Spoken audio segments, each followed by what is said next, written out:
नमस्कार दोस्तों।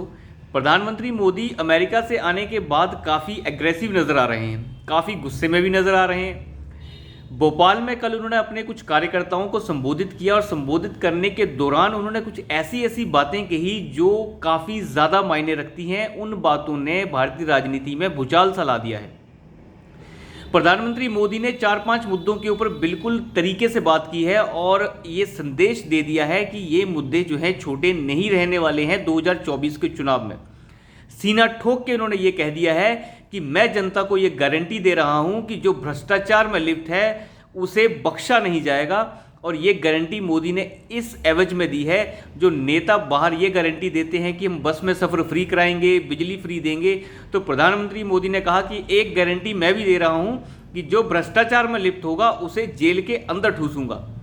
तो प्रधानमंत्री मोदी कुछ काफ़ी एग्रेसिव से नजर आए। आमतौर पर ऐसे वो नज़र कभी आते नहीं हैं, लेकिन कल के संबोधन में ऐसा लगा कि वो काफ़ी ज़्यादा एग्रेसिव थे।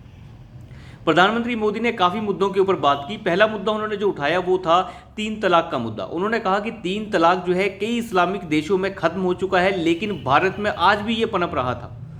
ऐसी क्या वजह है कि ये पाकिस्तान में भी नहीं है, मिस्र में भी नहीं है, सब कई साल पहले इसे ख़त्म कर चुके हैं, लेकिन भारत में ऐसा क्यों है कि ये आज भी है? तो भारत में इन चीज़ों को जो तवज्जो दी है कांग्रेस पार्टी ने, उस चीज़ों को उन्होंने खंगालने की कोशिश की है। उन्होंने कहा कि इस तरीके की रूढ़िवादी चीज़ों की वजह से ही भारत जो है और पीछे रह रहा है। तो कुल मिला के जो है उन्होंने 3 तलाक के मुद्दे को भी जो है गिना के रख दिया। उसके बाद उन्होंने बात की यूनिफॉर्म सिविल कोड के ऊपर। यूनिफॉर्म सिविल कोड के ऊपर उन्होंने ये कहा कि एक परिवार के 2 सदस्यों के लिए अलग अलग कानून नहीं हो सकते, उसी प्रकार देश के लोगों के लिए अलग अलग कानून भी नहीं हो सकते।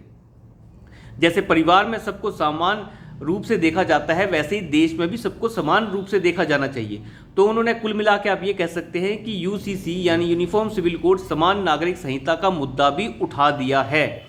और यहाँ से उन्होंने संदेश दिया है कि आइए इस पे बहस करते हैं और इसे जो है पटल पर रखते हैं बहस के लिए, और इसे अब धीरे धीरे जो है संसद की ओर ले जाएंगे। तो कुल मिला के आप ये कह सकते हैं कि प्रधानमंत्री मोदी ने समान नागरिक संहिता का जो संदेश है, जो एक क्लू है, उन्होंने दे दिया है कि इसे जो है पार्लियामेंट में रखा जाएगा, चाहे अभी चाहे 2024 के चुनाव के बाद। इसका अभी कुछ पक्का नहीं कह सकते, अलग अलग राज्य इसके ऊपर अलग अलग काम कर रहे हैं। उसके बाद प्रधानमंत्री मोदी काफ़ी एग्रेसिव थे और उन्होंने कहा जिस तरीके की गारंटियां आजकल दी जा रही हैं, जिस तरीके की गारंटियां आजकल दी जा रही हैं, फ्री में बस सेवा कर लीजिए, फ्री में राशन ले लीजिए, फ्री में ही जो है आप बिजली ले लीजिए, फ्री में ही पानी ले लीजिए, सब कुछ फ्री में ले लीजिए और हमें वोट दे दीजिए। तो उन्होंने कहा कि एक गारंटी मैं भी दे रहा हूं कि जो भ्रष्टाचार में लिप्त है उसके खिलाफ हो रही कार्रवाई को बिल्कुल नहीं रुकने दूंगा। और इस चीज़ से भ्रष्टाचारियों का जो हुक्का पानी है वो टाइट हो गया है। मुझे लगता है इसी तरीके की गारंटी मिलनी भी चाहिए। ये फ्री पानी, फ्री बिजली और ये इस तरीके की सब्सिडी जैसी चीज़ों की जो भरमार लगा रखी है आजकल विपक्ष ने। कर्नाटक में आप देख सकते हैं कि हम 5 किलो और अनाज देंगे, हम फ्री बिजली देंगे, हम बस सेवा महिलाओं के लिए फ्री कर देंगे। ये क्या मतलब है? ये देश को बर्बाद करने के सिवाय कुछ नहीं है। आप योजनाएं ला सकते हैं, लेकिन ये योजना नहीं है, ये वोट के बदले में रिश्वत है जो लोग ले रहे हैं और कुछ नहीं है। ये नीलामी हो रही है चुनाव की नीलामी, इसके लिए सबसे सही शब्द रहेगा। जिस तरीके से कुछ दिन पहले जापान के मिनिस्टर ने कहा था, जापान के राष्ट्रीय अध्यक्ष ने कहा था कि ये चुनावों की जो नीलामी हो रही है ये उसी प्रकार की बात है। उसके बाद प्रधानमंत्री मोदी ने विपक्ष पर भी बहुत भयानक हमला बोला है और उन्होंने जो विपक्षी एकता हो रही है उसे औंधे मुंह गिरा दिया है। उन्होंने कहा अगर आपको अखिलेश के बच्चों का भविष्य संवारना है तो आप समाजवादी पार्टी को वोट दे दीजिए। अगर आपको ममता बनर्जी के भांजे का भविष्य संवारना है तो आप उन्हें वोट दे दीजिए। अगर आपको शरद पवार की बेटी का भविष्य सुधारना है तो आप उन्हें वोट दे दीजिए। अगर आपने लालू प्रसाद के 2 बेटों का भविष्य सुधारना है तो आप उन्हें वोट दे दीजिए। लेकिन अगर आपने अपने बच्चों का भविष्य सुधारना है तो आपको वोट इन्हें नहीं देना होगा। आपको वोट समझ के देना होगा कि आप किसे वोट देना चाहते हैं। यानी परिवारवादी पार्टियों के ऊपर प्रधानमंत्री मोदी का जो अटैक था वो बिल्कुल भयानक था और इतना सटीक था कि पूरा विपक्ष औंधे मुंह गिर गया है। विपक्ष को समझ नहीं आ रहा है कि हम क्या करें। तो कुल मिला के आप देख सकते हैं प्रधानमंत्री मोदी ने 3-4 चीज़ों से ही पूरे के पूरे विपक्ष को औंधे मुंह गिरा दिया कि आप काहे की विपक्षी एकता के चक्कर में हैं।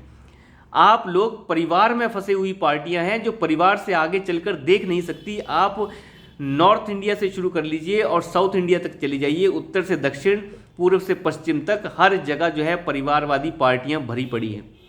आप कांग्रेस को वोट देना चाहते हैं, उसका भविष्य, उसमें भविष्य क्या है? राहुल गांधी का भविष्य है। राजीव गांधी, राहुल गांधी, सोनिया गांधी, गांधी ही रहेंगे तो दूसरे कब आएंगे?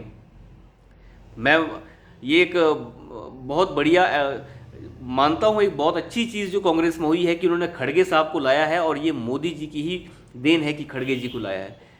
आज जो है हिमाचल प्रदेश का सीएम जो है हलक से हटके बनाया गया है, तो उसका जो श्रेय है वो भी मोदी जी को जाता है। कांग्रेस के पास कम से कम ये दिमाग तो आया कि इस चीज़ में भी सोचा जा सकता है। तो प्रधानमंत्री मोदी ने जो गारंटी दे दी है विपक्ष की कि भैया आप जो है फ्री पानी, फ्री बिजली की गारंटी दीजिए, लेकिन मैं गारंटी दूंगा भ्रष्टाचारियों को जेल में भेजने की। और अरविंद केजरीवाल तो इसके बाद खास तौर पर सुन्न हो गए हैं। उनका आजकल कैग का ऑडिट हो रहा है, उनके बंगले का। तो अरविंद केजरीवाल जो है ज़्यादा परेशान है इस चीज़ से। केजरीवाल से भी उन्हें लात पड़ रही है, तो अब मोदी से लात पहले ही पड़ चुकी है। दिल्ली की जो कांग्रेस पार्टी की इकाई है वो अरविंद केजरीवाल के पीछे हाथ धो के पीछे पड़ी है। तो कुल मिला के प्रधानमंत्री मोदी ने 2024 की रूपरेखा लगभग तय कर दी है, और उनका ये कहना है कि यही जो है बेस बनेगा 2024 का। यूसीसी के मामले को उन्होंने तूल दे दिया है और उसे जनता के बीच बहस के लिए पटल पर रख दिया है। अब देखना होगा कि ये बहस कहाँ तक जाती है, और क्या ये बहस इसी सेशन में, यानी मॉनसून सेशन में ही क्या इसे पटल पर रख दिया जाएगा या नहीं, वो देखना होगा। तो अभी के लिए इतना ही। धन्यवाद।